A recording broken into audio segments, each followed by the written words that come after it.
what the hell was that? It's getting stronger every time. Is it a blue moon? Look to the south. You might have noticed other tabaxis don't look exactly like me. Someone's gonna die tonight. I might have met someone. It was only one night, right? Are you sending a letter? I appreciate having friends. What happened? You guys knew her for like 5 hours. What? Why are you so sweaty, Kraloth? And you see Kraloth is like pacing back and forth in front of Jack. I'm wondering what you can tell me about love.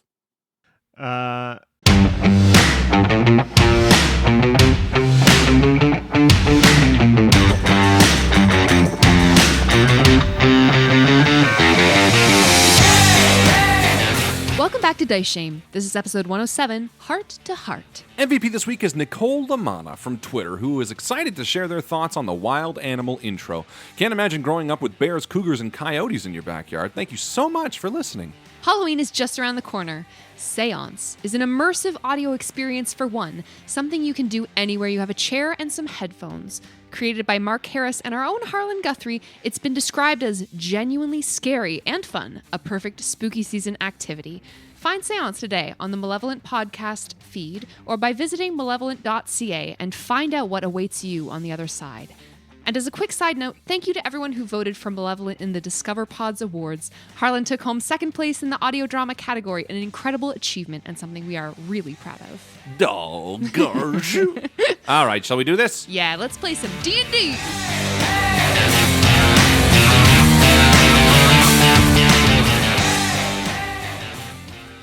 So Harlan does almost all of the cooking at our house. I'm a lucky woman. You're a looky woman. You're a looker. Lucky. I'm a lucky You're woman. a lucky woman. And he can recreate stuff that we would get at restaurants. Like almost. You mean like heat up leftovers? I do that too. I don't know why that one got No, I mean, I can take it out of the box. And recreate it imagine. on the plate. I get home from work and you're like, Joe, I made this food. That's what's been and happening. It's just like you ordered it and reheated it in the oven. Plating something is a skill, though. Making it look pretty is a different skill from cooking a food. It's true, which I can't do, but I can cook the food. I You- I can't do the plating thing. well, there you Your are. plating is excellent as well. But one thing that I find that you really can't make at home as well as you could do in a restaurant, not you, just you in general. No, just sushi. Harlan. Have you guys ever tried to do a sushi home dinner? yeah. I haven't, but I have friends that do it. Yeah. Yeah. Like I don't know. I mean, sushi or sashimi? Sushi, but sashimi too. Sushi. You can do it. I mean, don't know. I don't mean, I actually can know. You roll just it up cut and fish, stuff, but right? it's just And put it on some rice. yeah, but even that, can you really do? Let's be honest here. We have a lovely sunfish on top of a. Store-bought tilapia on top of this poorly cooked basmati I rice. defrosted the bassa. Chicken fingers. I think it's one of those two. It's like pinching dumplings or something. Unless you do 1,000 of them, are you really any good at it? I've done Yeah, you get two really good, sushi too. rolls in my life, and they were strongly mediocre. And so, Yeah, Strongly mediocre. mediocre. Well, to Strongly. me, there's something to be said about a restaurant that maybe doesn't specialize in it, but definitely makes enough of it to have certain ingredients on hand and to have the right tools to make it. Like, for instance, at-home pizza is fine. it's delicious. But it doesn't taste anywhere near It's not like Domino's. ordering a pizza. No. And the same goes with sushi. At-home sushi's fine. At-home fish and chips are fine. You can do all that.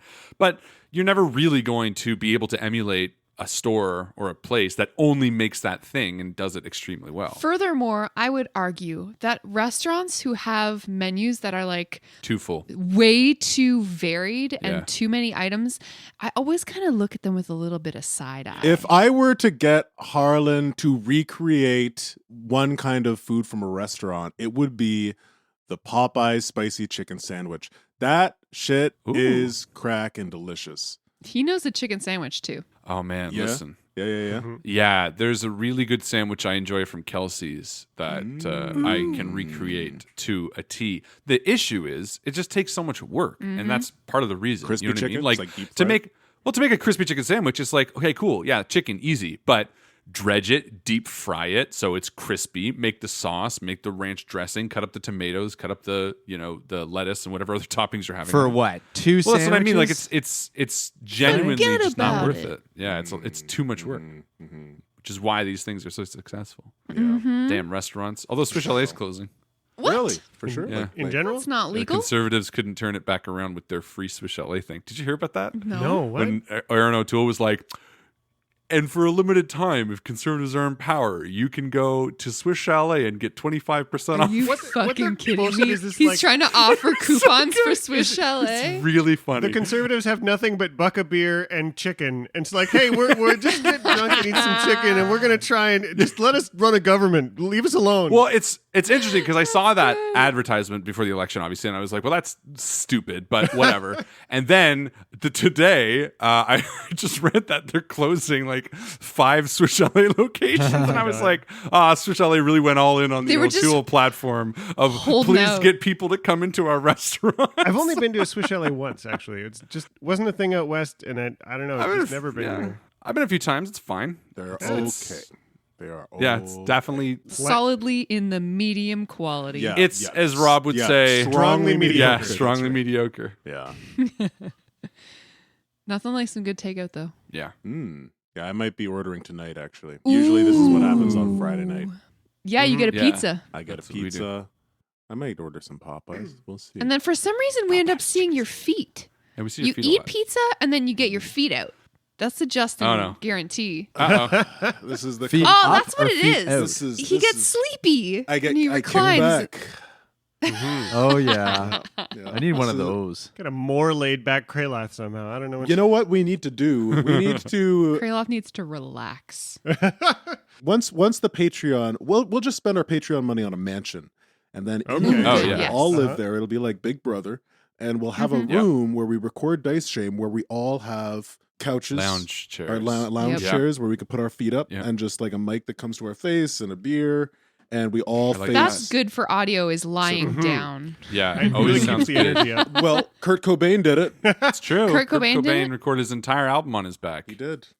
All right. How's he doing Yeah. now? Well, I feel like then- we already had this conversation. Oh, he's doing great. No. yeah, He hasn't gotten fantastic. up since, but Maybe I just Yeah. heard this He's recently. lying down to this day. Yeah, some he would is. say. He is. Do you hear about the Nirvana kid who's like suing them because his penis was on the album of that Nevermind We album? have had this conversation. Oh, no. On Dice Shame? No, you're having deja vu, my friend. Maybe it was Invictus. I don't know. I feel like we have. He's suing. He's suing Nirvana. Yeah, Yeah. the baby who was naked on that cover, That baby has a lawsuit. who's grown up and now been like, I was exploited. Now he's a big baby. Well, it's funny because at first I was like, oh, come on. And then I was like, I thought about it. And I was like, well, I Yeah. mean, I like kind of, right? I mean, someone took a picture of this kid. Was he given royalties? They used it. No, he Yeah. gets nothing. He's never gotten anything, right? They're just Right, of course. this like cultural icon of this baby photo. Now, I don't know. Like, really, is he entitled to it? I genuinely don't know. But from dismissing it outright and then thinking about it, I kind of was like, oh, well, you know what? Yeah, that is kind of fucked up. So you like, came back around on the baby Came back penis around. issue. I think he should have been getting some residuals or something when he turned. Personally, 18. it's I don't like, know. well, what took you so long, huh? yeah, big baby, Come on. I- that album was Idiot. released in like 92. 1991. Statute of limitations. God. He kind of had to Like, grow, come on. grow up. You couldn't have brought go this up through in 90 puberty, 4 go to school. 30 years ago. Oh my God, 30 years ago. when you were still a child. Was that 30 years ago? You're old, and you're old, and you're 91 old. to 2001 to 20. Is he my age? Was I the kid? It was you, Justin. I don't think it was me. Inception. It was always There's you. something about that picture Jesus Christ. that I just get a feeling it wasn't me. Anyway, is this the intro? Yeah, should we play some D&D? Let's do it. Yeah. I guess. Whoa, that's right. We're playing D&D. Let's do Yes. Oh wait, yes. Yeah. And then Yes, Henry, that's when he right. Yeah. grows up, will sue us for being in an episode and not getting any royalties. So Earlier this evening, you arrived at the sacred hills of the Griffin tribe's spirit mound, shining white, to uncover a giant relic for the oracle. You found the site to be desecrated and dug below the shattered altar to find 2 halves of a cloud giant's porcelain mask. As a mist shimmered out of the ground, you heard regretful whispers from ghostly figures, and then came face to face with the Hunt Lords, who had once again caught your scent and found you here. After a hard-fought battle culminating in the reanimation of a barbarian's corpse and its skeletal griffin mount, we find our heroes in the dark on the frozen hills of this holy graveyard. what the hell was that? That was not what we fought before. It looked like It looked like a barbarian. It's getting stronger every time. That's right. What do you mean every time?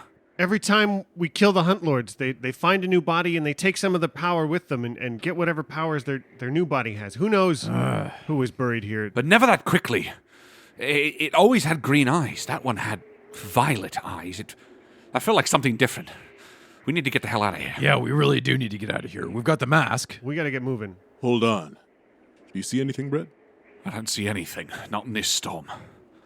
Let's just get the hell out of here. Something feels off about that whole thing. Oh, of course. I think Jack raises his hand and puts up the like illusion signal to try and call down the airship to come and pick us up again. Wand drawn kind of back to everybody so we're all facing a direction to... Yeah, I think Red is like frantically turning around, real shook. After a few moments, the airship hovers into view, lanterns hung from the deck, making small points of light and marking its passage. The ladder unrolls with a clatter to permit your ascent. Oh, what a clattering ladder. Jack's happy to start climbing as soon as he can. Yeah, I think Red does the same. I think Doran takes up the rear. I think Doran is the last one up the ladder. Phrasing. You taking up the rear, Doran? Doran, take it up the rear. Come on, let's go. Yeah. All right. Yeah. I'll bring him. You're coming right behind me, right? I'm coming in the rear. Okay. Doran, loosen up.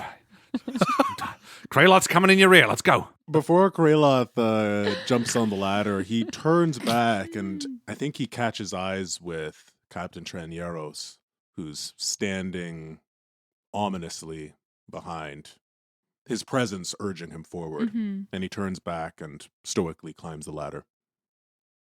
Stay close on my rear, Doran. Get right up there, Doran. Oh, Yeah.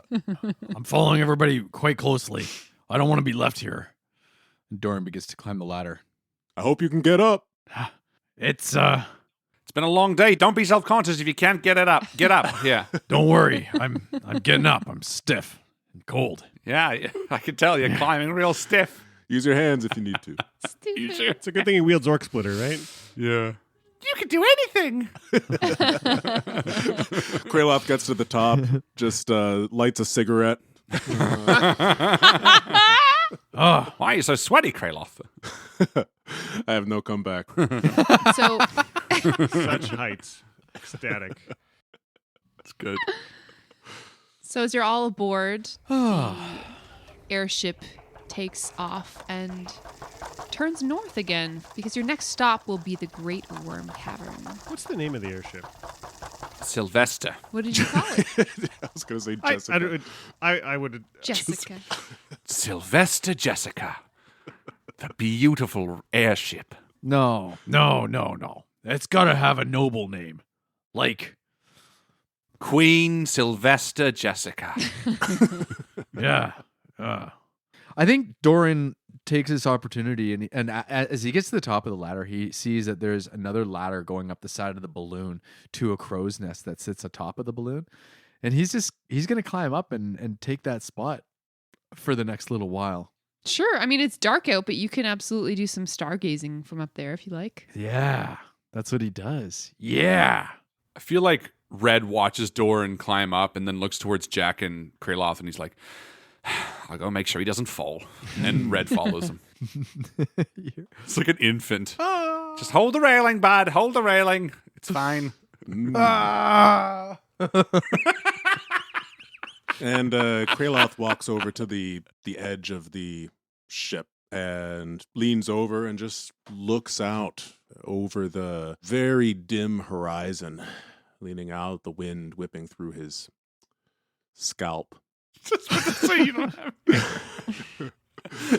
He turns back to Jack and says, just a beautiful night tonight, hey? I mean, Jack can't feel the cold much anymore, and he's still shivering just thinking about the Hunt Lords following them and whether or not this airship moves fast enough to sort of shake him. And he stands behind Kraloth and says, I mean, it's one more evening we get to see anyways, so that's something. Oh. And Kraloth kind of tilts his head and says, yeah, I guess it has been a busy week.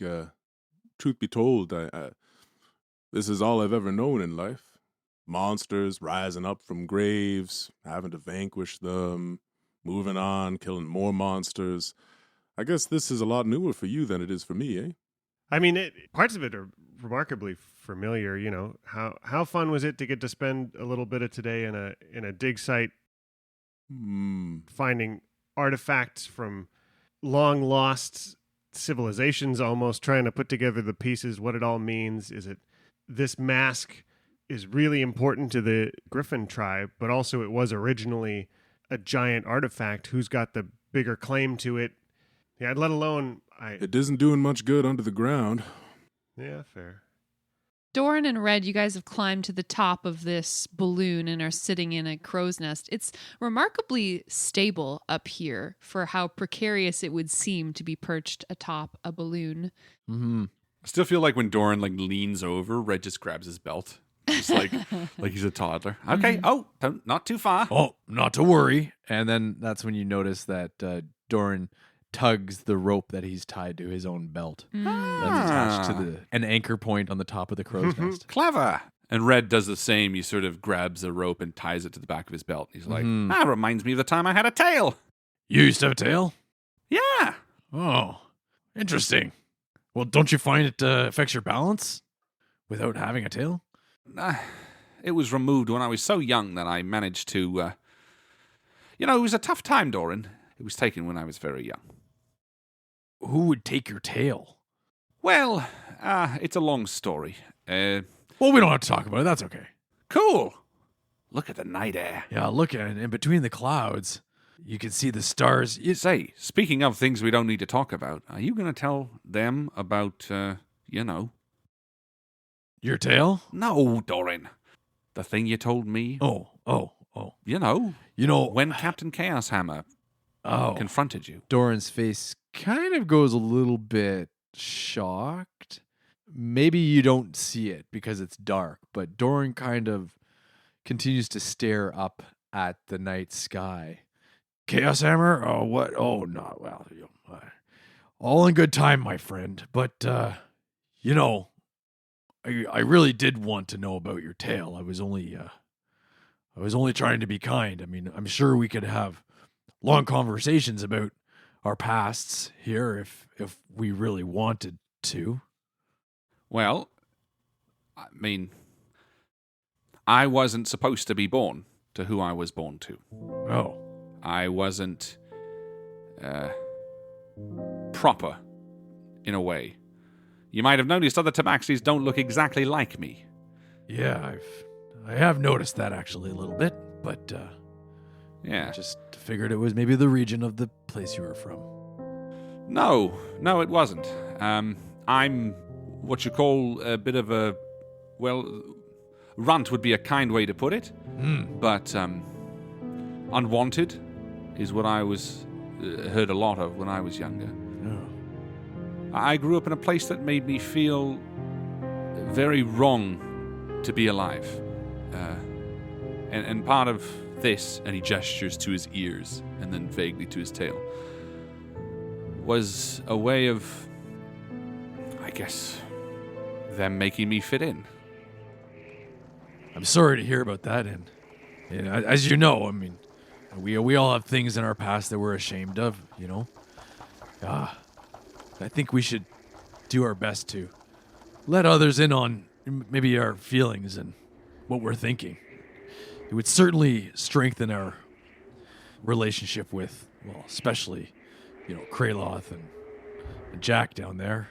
Maybe even your daughter. Have you ever told your daughter about your... No. I've never told anyone but you. And it's not something I'm keen to share. It's something that hurts to remember, if I'm being honest. I won't say anything about it. It will stay with me. Quite frankly, I can't understand why it happened to you, because to me you seem like a perfectly excellent individual, I have to say. Well, thank you, Doran. And to me, you've been nothing but a hero. Well, and thank you. There's something else that maybe I should mention. Yeah, maybe me too. You first. Hey, Red, Doran, there's some lights in the sky. Look to the south. There's stars. And What the hell is that? no, not stars. Jack says it's some sort of aurora, something. It's lighting up the tiers of Saloon. Hey, look at that, Doran. Oh, yeah. Back down in the belly of the airship, I feel like we see Kraloth and Jack huddled together over a table with a lantern swinging above them, giving a warm glow to the room. The other cultists are walking around, attending to the various chores aboard this airship. And you have a little bit of time alone without the more boisterous members of the party. The two revealing their deepest, darkest truths. The boisterously. As Kraloth and Jack get inside to get out of the cold, Kraloth moves to go to his bed or his hammock, and he stops and turns back to Jack and says, "Hey, Jack, I wonder if I could ask you a personal question." Sure. What's on your mind? Well, I mean, you're a knowledgeable man. You know a lot about the world and, in the books that you've read. And I'm wondering what you can tell me about love. Wow. That's a subject I think very poorly covered academically. I mean, is there anything specific you have in mind, or what? Are you feeling some things you're... Yeah, I'm just wondering what. Well, I mean, full disclosure, I might have met someone. Oh yeah? Yeah, some. You were back in town. We went on that trip to Cindergather's estate, and and Kraloth sits down heavily and bashfully puts a hand to his face and says, turns out Miss Cindergather is quite lovely and enchanting. It's like there was a spell put on me or something. Well, Could it have been a charm spell? It was only one night, right? Yeah. You'd only known this woman a few hours, so I mean, you're talking about something almost fairy tale. Asking, what happened? Oh, well, she came into the room and I felt my heart just do all sorts of gymnastics, and I couldn't really think properly, and my hands got all sweaty, and I just completely lost track of everything else in the room besides her, and I really want to speak with her again and just be around her and talk to her, just be close. I mean, that certainly sounds like you met someone important, and I mean that's one of the hardest things I've discovered. I guess I've known it all along, but really recently has brought it into highlight that this amount of travel that we have to do is really hard. I mean, hard enough that I invented a whole spell to try and keep in touch with people and get to see their faces sometimes, because otherwise only getting to see Torin after so many life and death calls, It was a feeling I'd never felt before, Jack. I mean, if what you feel for Torin is in some way similar to what I maybe foolishly feel for Marina, I completely understand why you'd put all the work in to develop a spell like that. And quite frankly, I'm glad that you have, because this is the reason why I was hoping that you could show me how to use it or help me send a message. Hell yeah. Let's write a letter. Well, and Jack starts putting aside all of his stuff that was, for resummoning Kieran, and puts that all in one pile and starts to pull out parchment and magical inks and bespelled ground up pigments to go onto this parchment, and, sort of explains how to Kraloth his letter can reach anyone, and it can even have like an audio visual component in addition to whatever you write down. Like, you could share however much of yourself you'd like. Well, hold on, Jack. There's something else, because I mean, what I feel for this woman is something, but I'm just not entirely convinced that it can be love. And I wouldn't want to send the wrong impression. So I'm hesitant about committing to this decision because I'm not fully sure that I'm capable. You had a really great experience with a person who you've known for a handful of hours. And it sounds like you'd like to spend some more hours with this person eventually to figure out, to answer some of those questions you have. She sounds lovely. I'd love to meet her.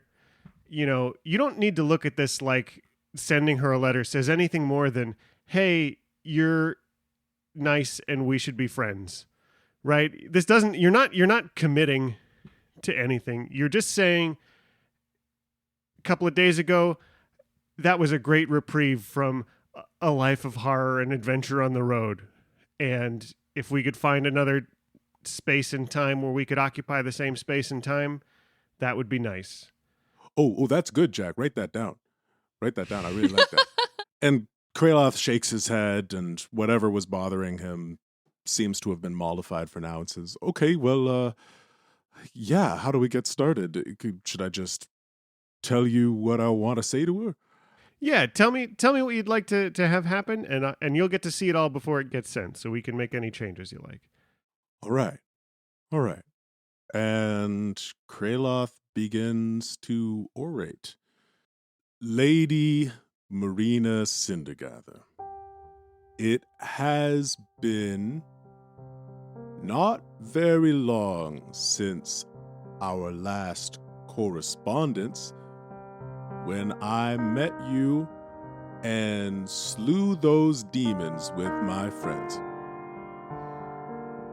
You were an exceptional hostess, and your canapes were fantastic. I particularly like the shrimp ones in the batter, and I also really like those little egg things that were that were baked, you know, like an egg bite type thing. Those were delicious. I'll need to get that's it, a quiche. I would love to get the recipe for that sometime. Also, we were talking about your orchard in the summertime, and you were saying it's quite beautiful. I would love to come back and try those fruits. I haven't gone very far since we met. I'm on an airship right now with my friends Red and Doran. You met them, and my friend Jack as well. And we just slew some undead hunters. Excuse me. It's hunters. They're following How long us. does this message get to be? You got 5 characters left. I think we've got a page of paper. LUVUC. Anyway, I just wanted to say that this won't be the last of the letters you receive from me. I hope to get some letters from you because I think you're pretty great. Take care, Marina, and let me know if any more of those demon things come for you. Lock your doors. Do you want to include a recipe for her to try? Oh, that's a good idea, Jack. Yeah. Here is P.S. Here is my trademark recipe. It's not really trademarked. For blueberry scones. You can use it as much as you like, and I hope you love them as much as I do. I'm eating one right now. Red and Doran come downstairs. Yeah. The door flies open, and Red and Doran are walking in. Oh, no, tomorrow's a blue moon. It'll be a boon. Tonight's a red moon. You're near a lagoon. That's how it goes, Doran. The blue moon, it means it's a good thing. The red moon means nothing. You don't know what you're talking about. No. And you see Kraloth is like pacing back and forth in front of Jack, who's kind of half writing, half spell casting this recipe. It's almost, it gets like a cooking show-esque air because there's a little illusion that gets to go at the end of it, and so you get to see Kraloth making these scones with love where his passion really comes across, and then it sort of hidden in this letter that gets folded up. Yeah, and she gets the smell as well. Oh yeah. Oh, it's Krayla cooking for. Oh, What are you cooking for? What are you? Are you sending a letter? I thought I saw you cooking. Oh, Let me see. Let me see. Red walks over and like looks over Let me Jack's eat it. shoulder. Let me smell. it's Yeah. Okay, that's good. That's I was that one. speaking from the heart. That one's a bit. I don't know. Well, I don't know. This. Oh, That you- word I you don't wouldn't like use. it? I wouldn't. You're smarter than this. Well, there's a Am I, lot of though? ums here. Am I smarter than this? Jack, maybe cut out some of the ums. Jack tosses the letter into the air and it disappears in a poof of magic. Oh God. The letter's sent. What? Sorry, Kraloth. Should I have edited it? I would have. Oh, well, You didn't come across like that in front of her. yeah, You maybe were you're much more right. poignant. Well, Kraloth, this was very you. yeah, maybe you're right, Red. Is there a way to undo it, Jack? Oh no. You can't unsend the email, my friend. Kraloth, you came across as an authentic, lovely version of yourself who wouldn't want to spend more time with you. Hmm. Who did you send your letter to? He sent it to Marina Syndergaard. Oh.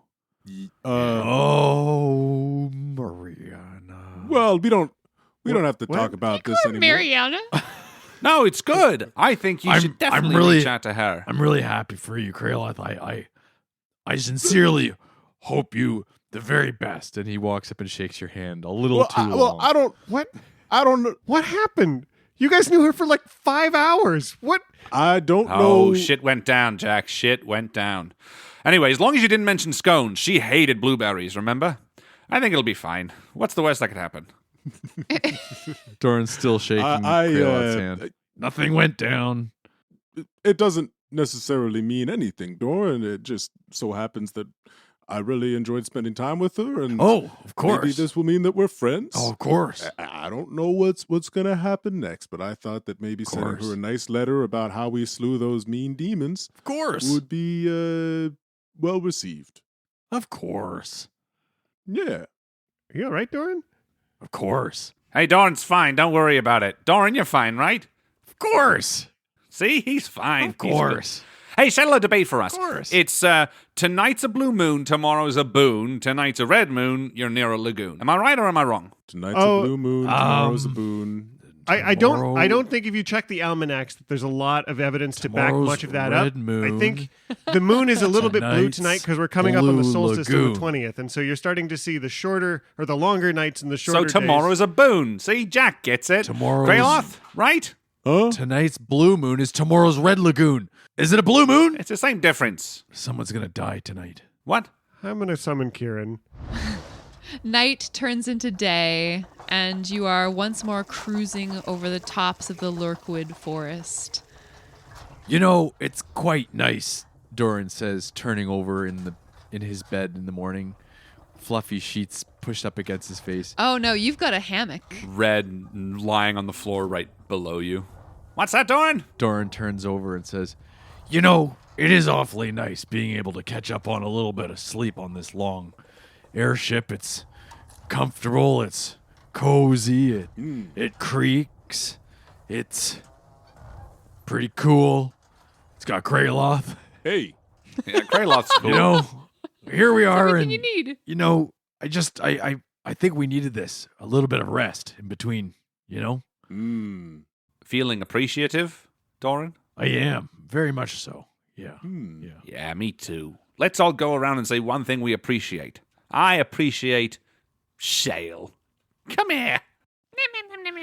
Well, I appreciate having friends that I can trust here, you know, and that don't frown upon me for making mistakes. More on that later. I mean, Jack raises a cup of tea that he's drinking for the morning and says, "Cheers to friends." Absolutely. You know, The friends. my life is in your hands, and thank you for being stewards of it.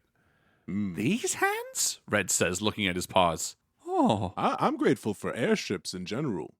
I mean, this would take us a lot longer to get around if we didn't have this handy-dandy airship taking us to all these places.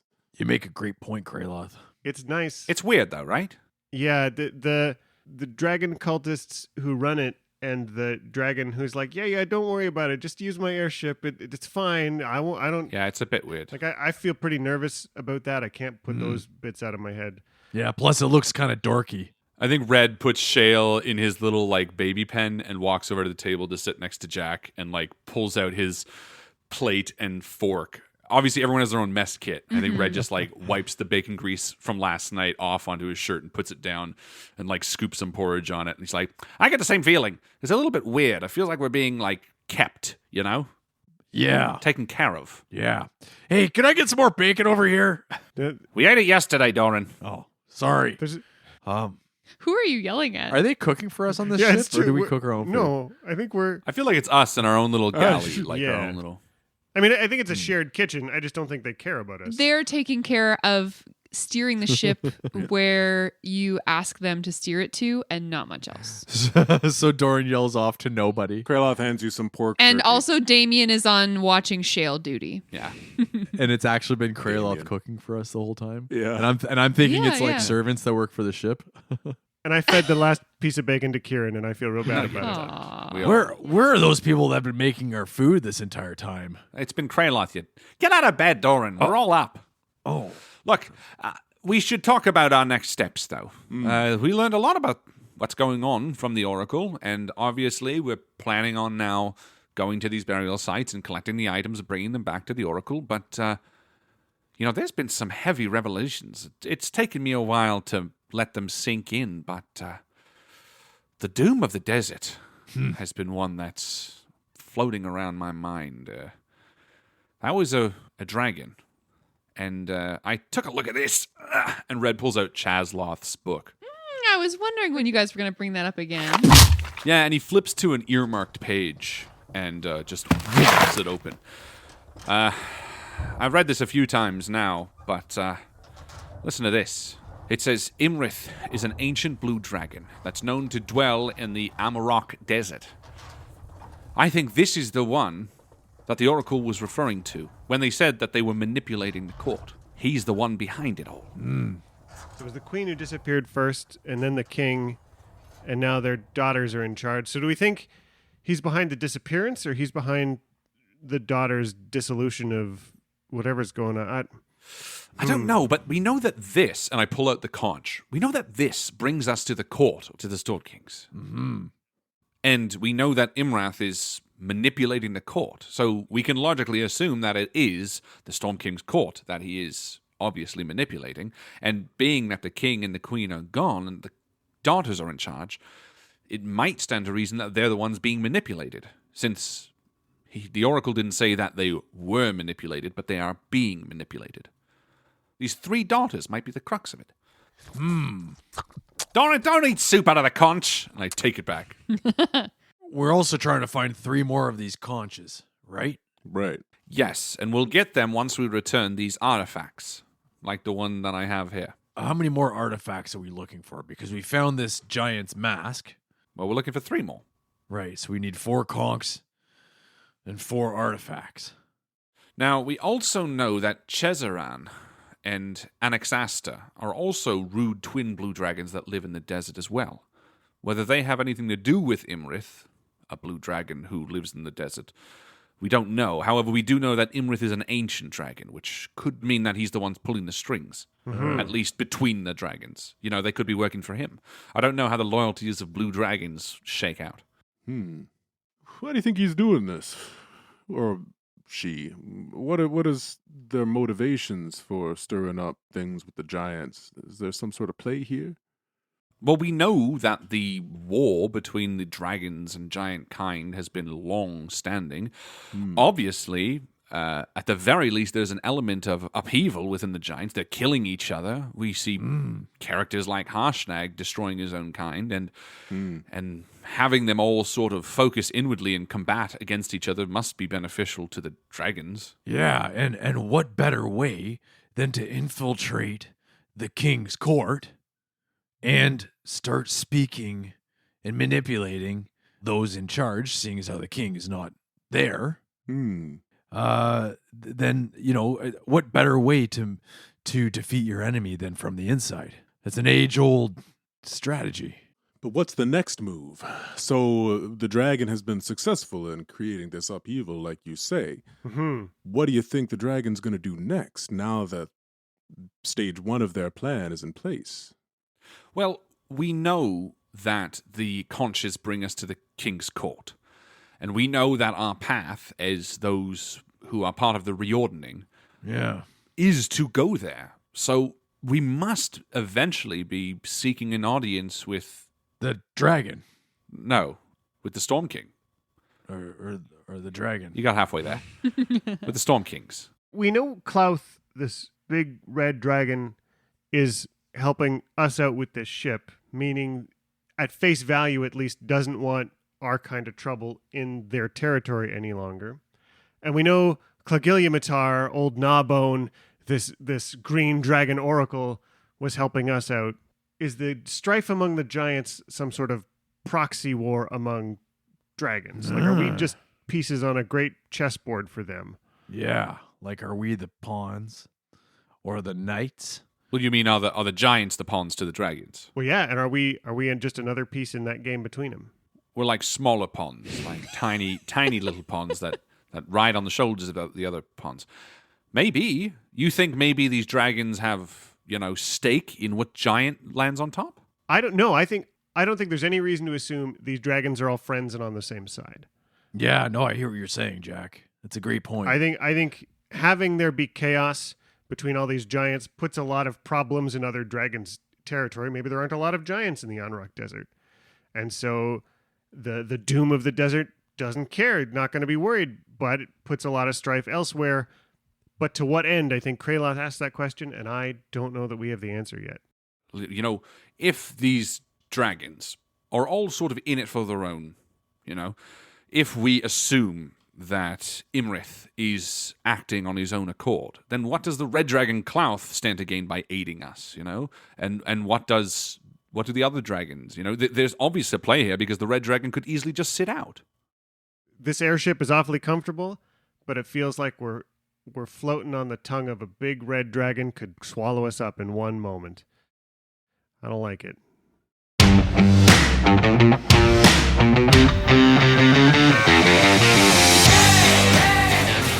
Thank you once again to our wonderful Patreon supporters Christopher Ryan Evans, Merlin, Mitchell Cadwell, Ashley and JB, Michael and Brianna Weber, Colin Burkhart, Daniel, Doug, Jessica Orrit, Jonah Goldman, and Maury Kaniski. See you soon!